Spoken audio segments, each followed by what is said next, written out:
It's the Kyle Hyman Show on Redeemer Radio. This is Kyle Hyman here with our executive director at Redeemer Radio, Cindy Black, for Theology of the Body Thursdays, getting back to the basics, talking about free, total, faithful, and fruitful, and specifically how that applies to marriage. Right.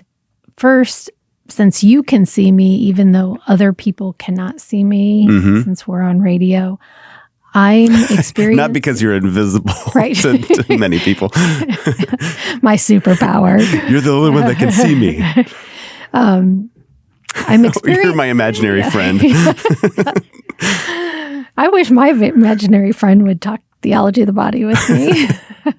I'm experiencing a little bit of vertigo, so if you see me like clutch or kind of look, I don't have anything in my coffee besides coffee. Okay. And should not put to some worry. pillows around, some padding. Yeah. So no, just if all of a sudden, like the room feels like I'm on a ship right now. Huh. Yeah. I don't know what's going on in this body, speaking of theology of the body. Uh-huh. Anyway. So yes, we left off talking about the characteristics of God's love being free, total, faithful, and fruitful, and that we're called to love as God loves.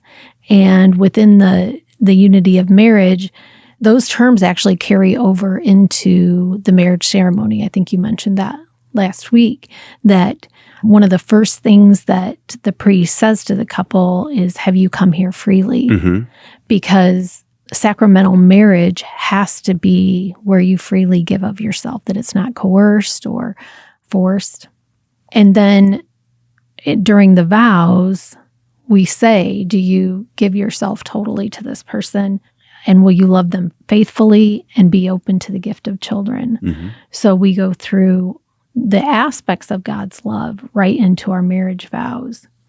So one of the most beautiful quotes that St. JP2 has in the Theology of the Body that I think is like hinges a lot of these teachings and really gets at the essence of why we call it a theology of the body is that the body has a language. It communicates something. And here's the quote. I'm going to read it word for word because it's so beautiful and just kind of let it sink in.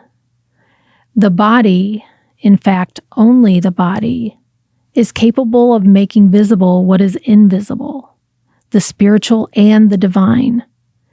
It has been created to transfer into the visible reality of the world the mystery hidden from eternity in God, and thus to be a sign of it. So our bodies, and only our bodies, the bodies of the human person, is capable of making visible what is invisible, that the mystery hidden from eternity in God. So each of us reveal God in a visible way.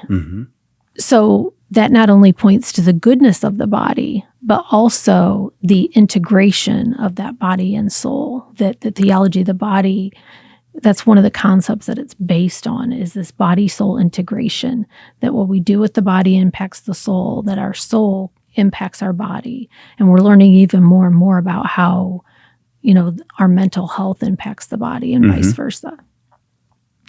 So to go back to the free, total, faithful, and fruitful, in married love, we are called to love that same way, to love our spouse in that same way.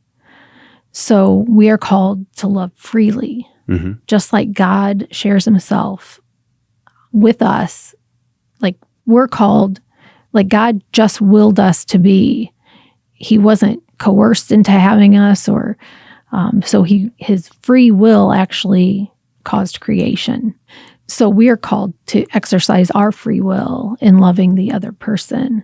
And that if it's forced or manipulated or coerced, that's not really true love. That the spouses decide to freely give of themselves to the other in the sacrament of marriage, and then that is exercised so we take the invisible of the vow and make visible through the marital act. So St. JP2 and others that have explored theology of the body and even in just moral theology, some of the words that are referred to and used that basically mean intercourse is the conjugal act or the marital act or the marital embrace. And by that, we're not talking just about a hug. Right. But that's how we can refer to it in a way that speaks to it in what it really is, using the language of what it really is. So in the marital embrace, that has to be freely determined.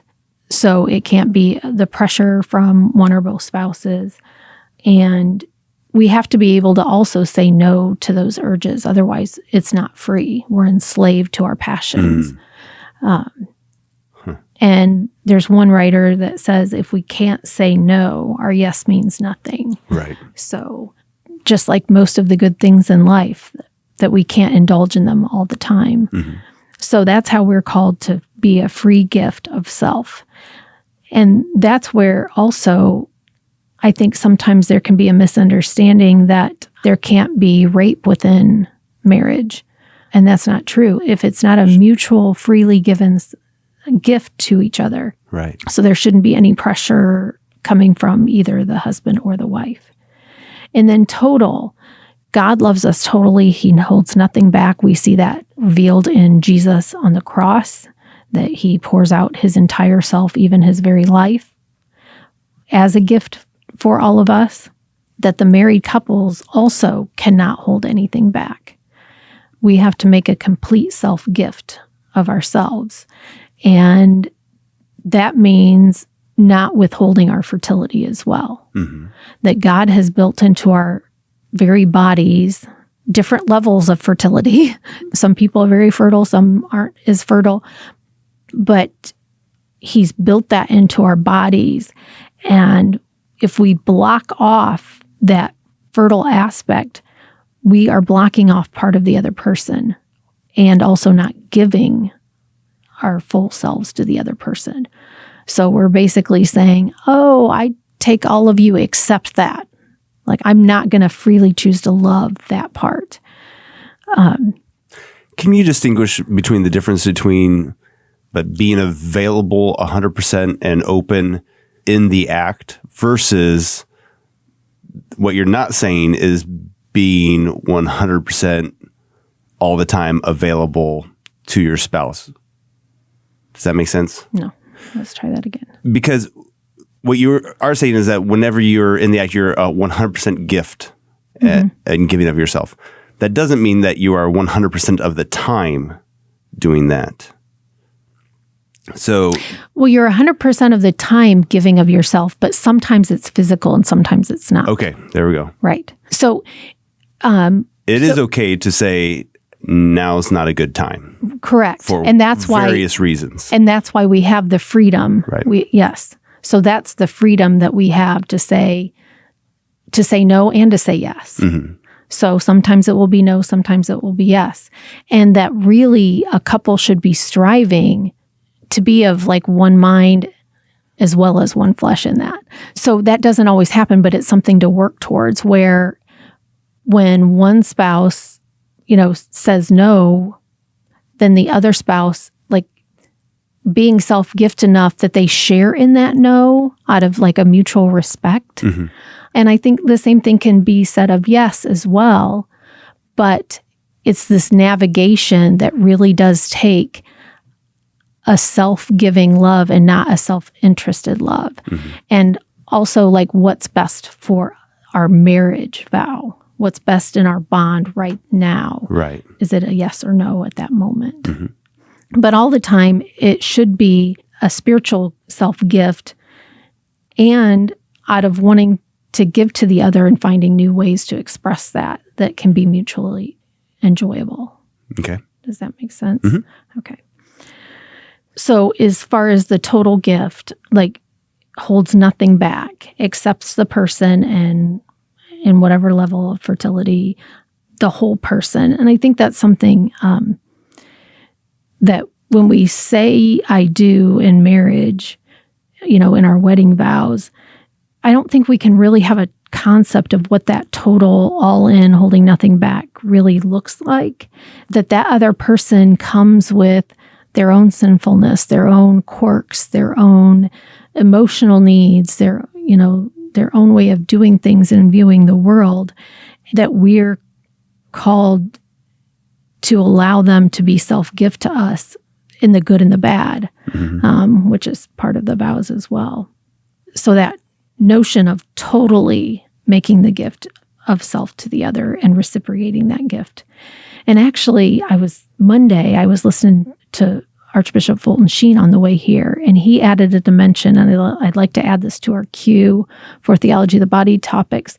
But he says that in self-gift, and his teachings were before JP2 was delivered to Theology of the Body.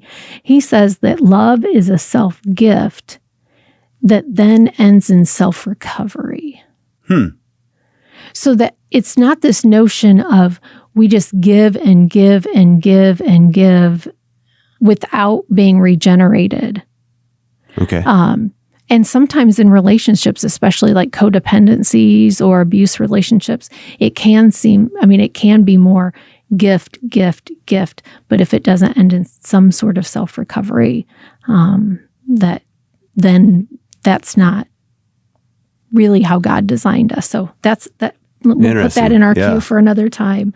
But it's that total pouring out, but there is a self-recovery in that. So free, total, and now we're on faithful. So God loves faithfully, like for all eternity. He's faithful even when we're not, that we're called to love our spouse exclusively and be present to the other.